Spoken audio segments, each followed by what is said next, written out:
لم تشهد اليونان عاصفة ماطرة مثل دانيال منذ 1930.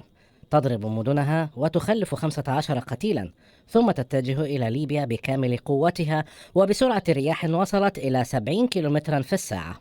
ضربت العاصفة أغلب مدن الشرق الليبي، لكن مدينة درنا كانت الأكثر تضررا من بين كل المدن، مما دفع مجلس بلدية المدينة إلى إعلانها منطقة منكوبة.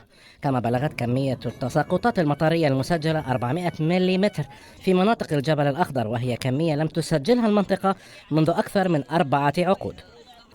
السلطات قالت إن أحياء كاملة بمدينة درنا يسكنها آلاف المواطنين اختفت داخل البحر، كما أن الأضرار المادية كانت فادحة، حيث أظهرت مقاطع فيديو على مواقع التواصل الاجتماعي صورا لعمارات سكنية ومراكز تجارية وسيارات، بل وحتى شاحنات جرفتها السيول، إضافة إلى انهيار سدين في منطقة درنا، وهو ما يرفع فاتورة الخسائر المادية.